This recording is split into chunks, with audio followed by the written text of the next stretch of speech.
Hi and welcome to the Doom, DDOSH and DDoS. This is a presentation that is not about attack specifics or various methods of attack.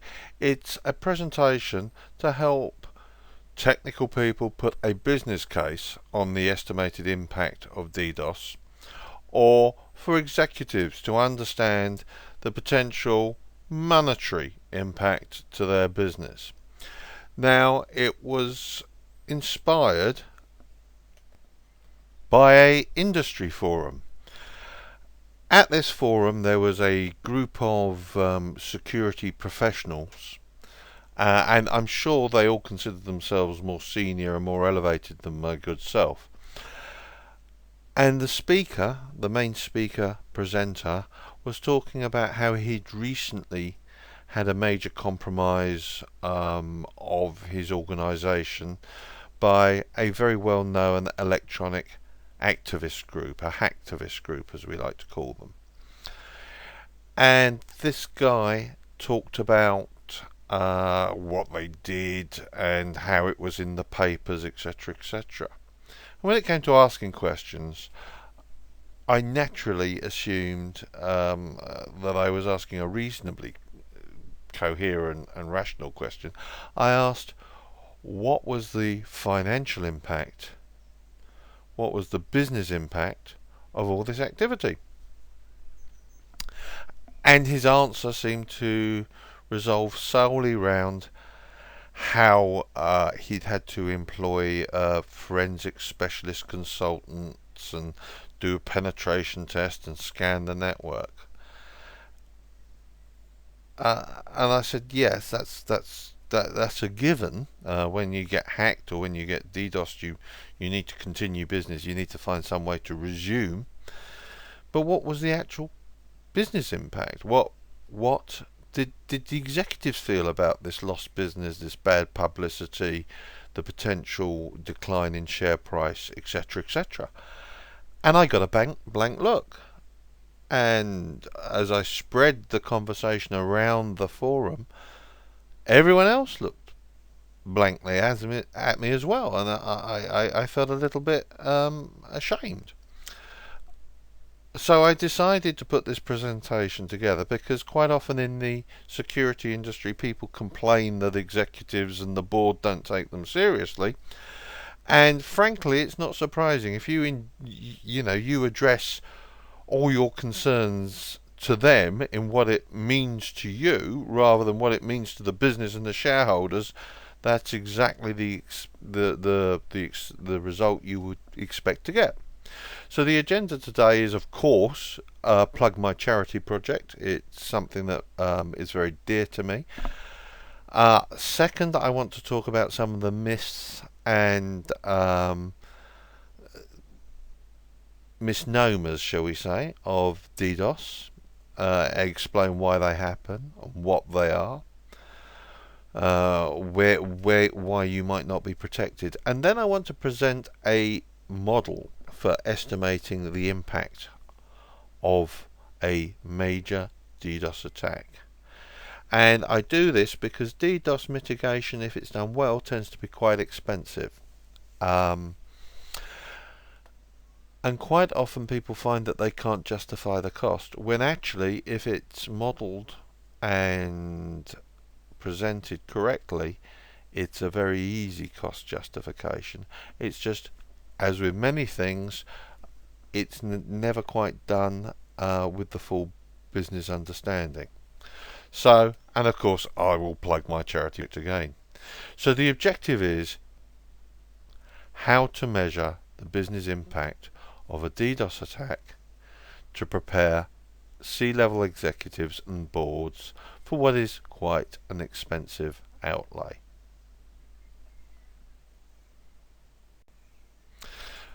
The plug. Right. I'm running a project to raise awareness of cybersecurity. Not enough is being done in true cybersecurity. Let me elucidate. Lots of work is being done to highlight the need for spending more money in the things that we've always spent money on: corporate governance, better security audits, better passwords.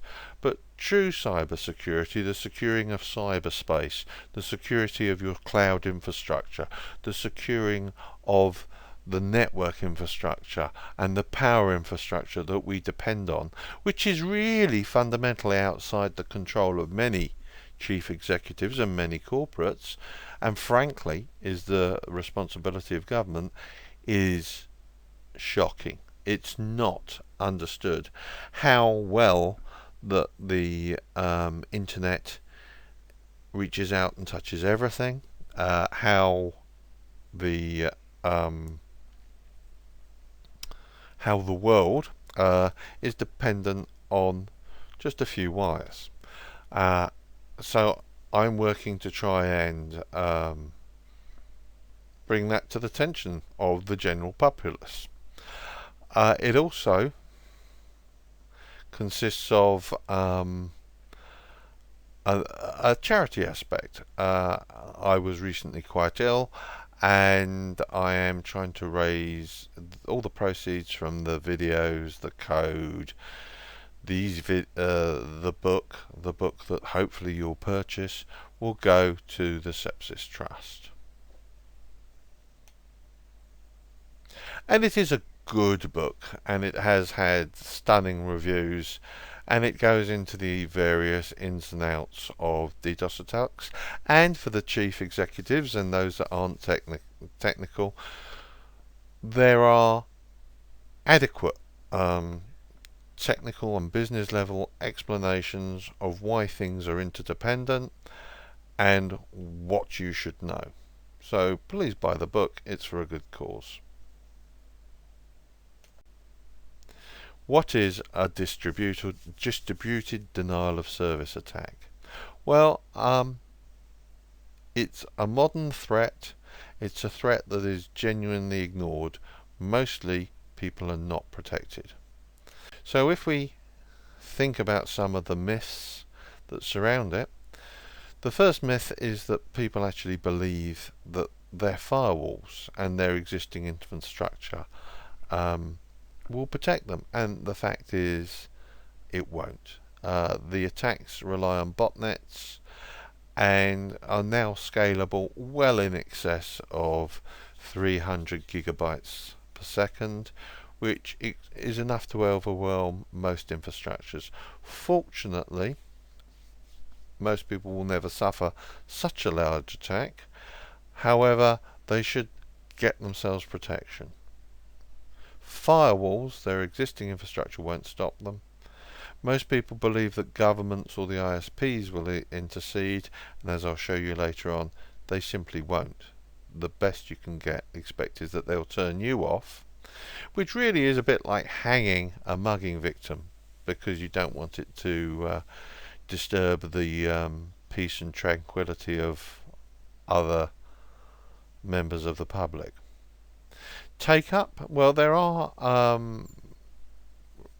commercially available mitigations that are very good, and until the beginning of the year, take up was very, very poor.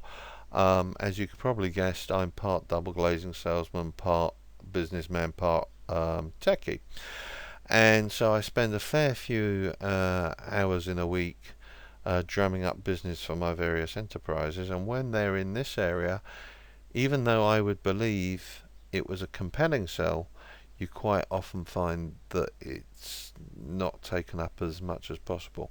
Things have begun to change slowly, so that the market in this area by the end of 2015 will be valid, and hopefully I'm doing my piece to encourage that. Occurrence. The perception of occurrence that will never happen to you, whereas the occurrence in real life is that if you work at an ISP, you'll see one of these attacks every week. They are 100% effective until the mitigation kicks in, and if you haven't got any mitigation, that means your business is down flat. So given that rate of occurrence, it will work its way round to you and your business and your infrastructure sooner or later. So why do they happen? By whom? Why? Well, surprisingly, there is a thriving economy, even amongst businesses where you would expect them to be fairly ethical, of activity that would cause disruption of services. For those that are less ethical, it is quite a big business. There is a lot of work everyone should have heard, hopefully, about anonymous and hacktivists. These are people that will undertake such work for ideological purposes, and at least for believing what they believe, even if you don't agree with it, and I personally don't. They do deserve some credit. Organised crime mainly attacks occur for reasons of organised crime, and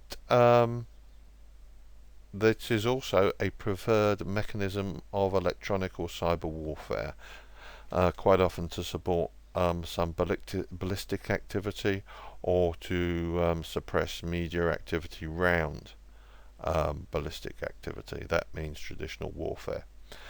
And lastly, it is claimed that it is often used for cover for other types of hacking. So how do distributed denial of services, let's call it DDoS, work?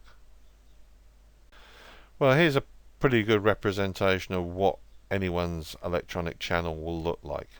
You have web servers. In front of the web servers you'll have firewall, and then at some point there is a connection into the ISP's core network and the internet as a whole.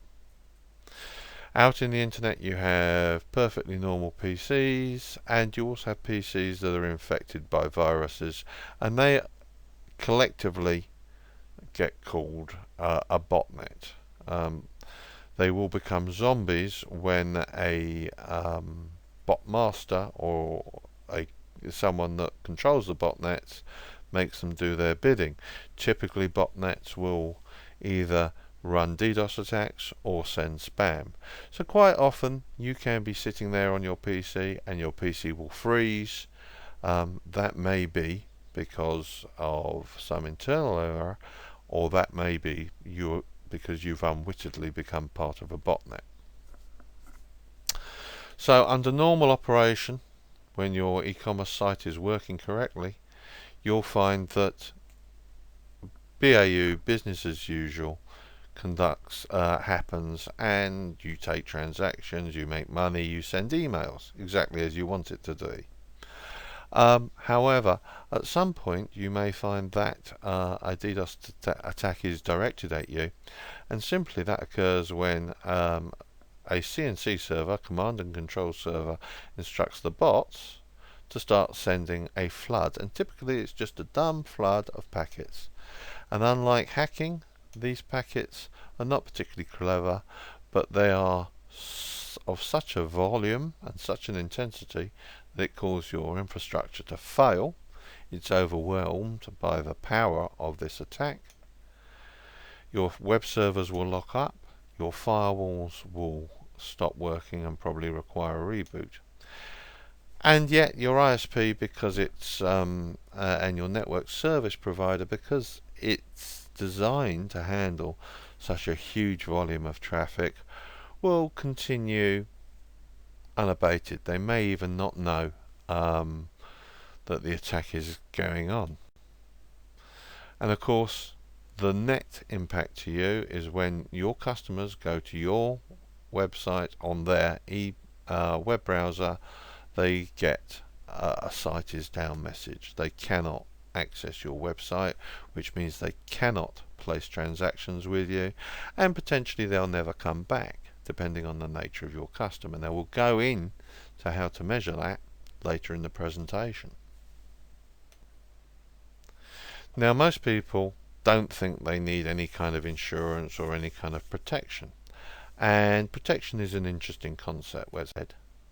a little bit of levity. Most people's protection is about as good as a prophylactic that a pin has pierced.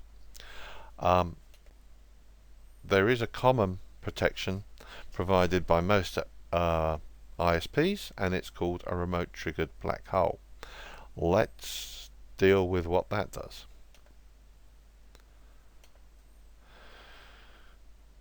When the attack starts, your website will fall over.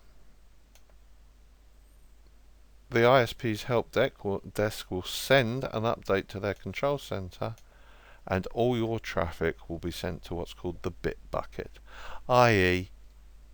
it will be moved away and dampened, thrown away, disposed of. And the reason the ISP does that is because they don't want it to disturb other customers. You have almost certainly, just by being a victim of an attack, breached the contractual terms of their acceptable usage statement, so they're in quite they're probably contractually able to do this. And what's the effect? Well, your site is the end user experience is exactly the same as if your site was successfully DDoSed. In fact, it's guaranteed that the site will be down, and as I've said before, it's like hanging a mugging victim to keep the crime stats down.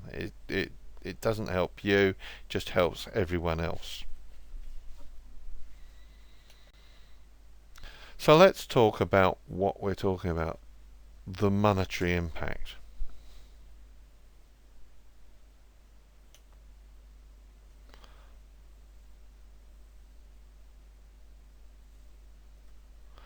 Now, we all celebrate our differences in this day and age, but to understand how the impact can affect you, you need to understand what kind of transaction and relationship you have with the customer.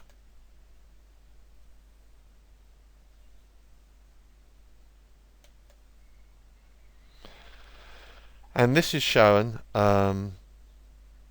here. There are a number of texts on this. For the life of me, I think it was Jonathan Keyes that originally described the various different customer types, but there's a whole body of academic work about it, and it really matters to how you estimate your business impact. So the first type of customer is a purely transactional customer, and with this customer you tend to have very little relationship. The best example of that just came to me is not just buying milk from a garage or a corner shop, but also perhaps a motorway service station. Customers go to a motorway service station because really they have no other choice. The choice is to go there or go nowhere. They're probably there to use the toilets, and you know, as long as they it's effectively okay, you'll get the money. But your business model doesn't really rely on any sophisticated relationship with the customer. And the key point here is you just need to be open at the time, and the cost of not being open is the cost of the transaction that you've lost because you're closed. The next type of customer you have are relationship customers, and they are of a various different categories, but the basic relationship customer is someone that you rely on repeat business for. You have a relationship, they want you to know who they are and what they need. Doesn't extend much beyond that. For example, my newsagent that delivers my newspapers, I want them to know what papers I have, and I want them to get the papers to me, and as long as they get the papers to me, I don't really care what they do. I'm never going to buy much more than the papers, but if they don't they don't service that particular need. They deliver me the wrong papers, they consistently don't deliver me the papers, or as one national newspaper did to us, they kept on leaving our newspaper outside in the rain, so they might as well not have delivered the newspapers. Everything will be fine. If they leave my newspapers out in the rain, i.e. if they're consistently down, I'll never go back to them. And I'll never go back to this national newspaper. The next is a partnership type customer. Here, the customer values the relationship. He has a high information need, and they want you to be proactive, suggest to them different types of products. They want you to know them well. They want you to educate them. And using that analogy, can you not think about some of the major online retailers? They profile your needs. They provide you with credit cards. They provide you with reward points, for example. The classic example in normal business relationships is the auditor and the auditee. Having worked in that space as a security auditor with a prestigious consultancy, if you turn up to a major FTSE 500 or FTSE 100 bank, and you don't know what they do and you don't know what's important to them, they will complain. And if enough of the auditors take that attitude, they will leave the audit. It's very much about a value add. How can you provide them information? So it's very very important, and you can see why there are some parallels again as online portals. And probably the last is the aspirational customer. Then this is a new type of classification. The original works on transaction types and customer relationships didn't have there, but you can see the validity of it. People buy from certain organizations purely because of the relationship need. The classic example is prestige cars, prestige tailors. They're not necessarily wanting a label on the front of the suit, because actually that would suggest that it was cheaper. People can tell a Savile Row suit just by the cut of it, right? They don't need a badge. What the person is doing by buying a Savile Row suit or a prestige car is sending a message to other people that they're a member of an important club. And with that, certain aspects come. If they were to lose personal details, if there was to be a major scam against them, or accusations of inappropriate behaviour, the aspirational customers would not want to seek to maintain that relationship.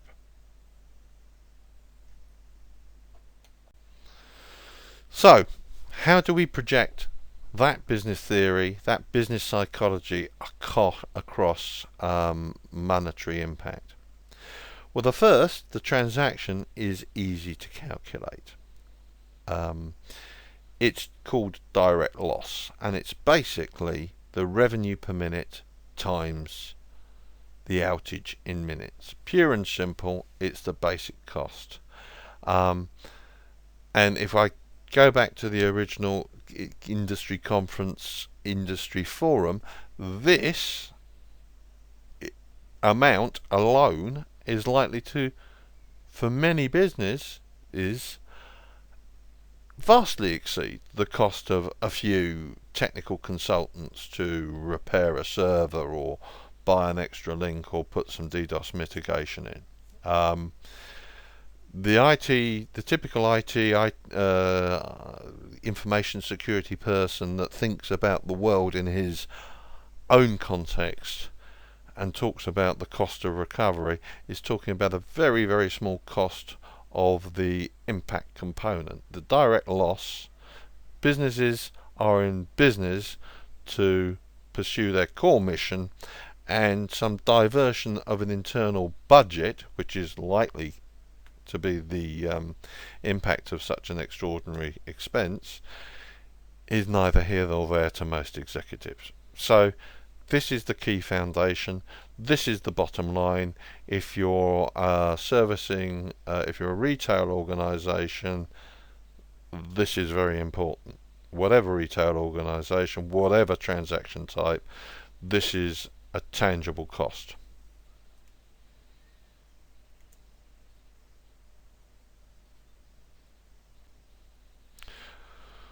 But there's more. There's extra complexity to a model such as this. And if you've got relationship customers, or you rely on your forecasts, your financial forecasts rely on repeat business, then indirect loss will be a major factor. Now, direct loss, as we've just covered, is when a customer doesn't place an order with you because you're down. Indirect loss is the future loss that customer would have, is the future loss of business that customer would have yielded. Direct loss covers the go away, and indirect loss is the lost revenue because they are never coming back. So the calculation for that is very simple. That is the number of customers that were impacted by the outage, either through publicity or physically not being able to fulfill their needs, times by the amount that they would have spent over that year, times by a rate that you suspect will adequately estimate the numbers that will not come back because of that event, the churn rate.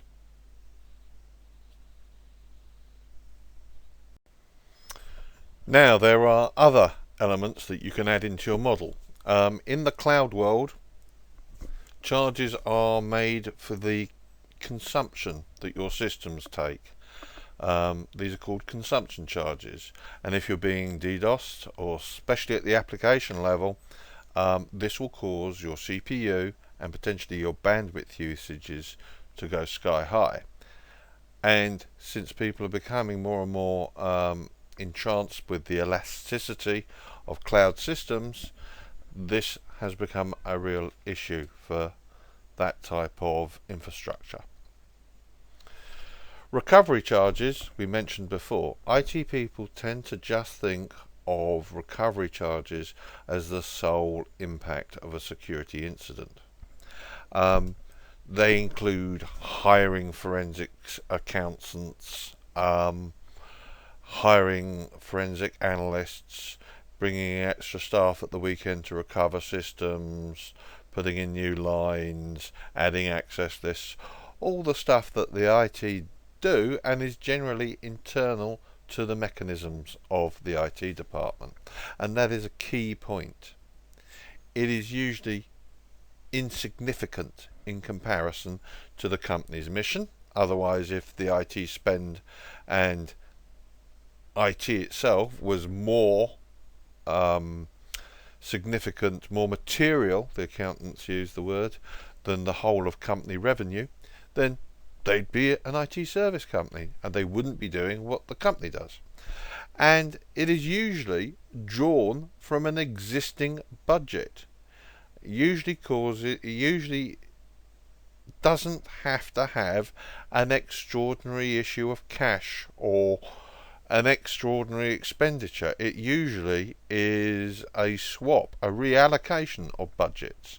So within the company, it only causes a ripple. It doesn't cause a tsunami, and usually you have a very embarrassed IT director because he couldn't put in his latest version of a ERM system or an ERP system. Great. Nobody at the board level will really care. Marketing spend. Interesting way of analysing. It's very hard to analyse it. Probably best just look at the accounts. But the marketing spend is if you have a lot of bad publicity,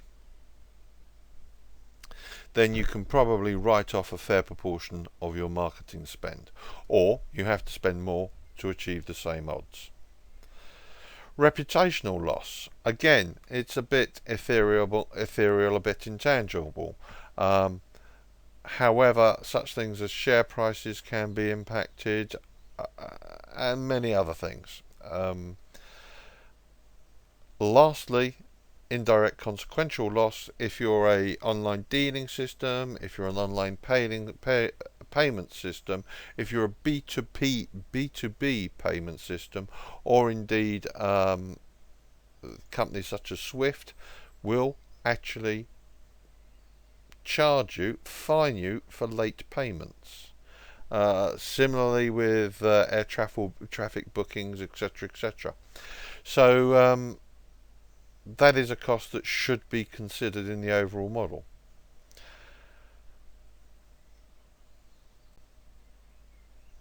So if you want to estimate a decent monetary impact for a DDoS attack, we end up with something very similar to this. The cost in pounds could be the direct loss plus the indirect loss plus the loss of marketing spend plus the resumption cost and all the other things that we've just talked about. So you can modify that to your own specific circumstances, but it's certainly a better attempt than just looking at the direct loss, which I've seen some DDoS vendors provide a calculator for, which is next to useless. Or indeed, that is a significant improvement in itself on the concept of what most IT security people do, saying, "Oh, we'll have to spend some OPEX on recovering the system." That is not a sufficient model.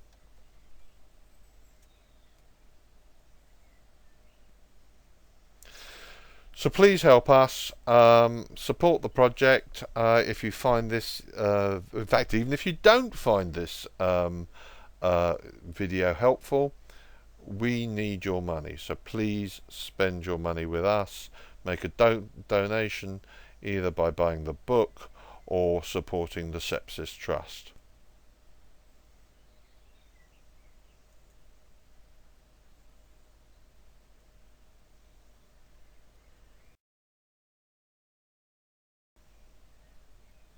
Thank you very much. This is charity and charity. Good work for charity, don't you, Smashy?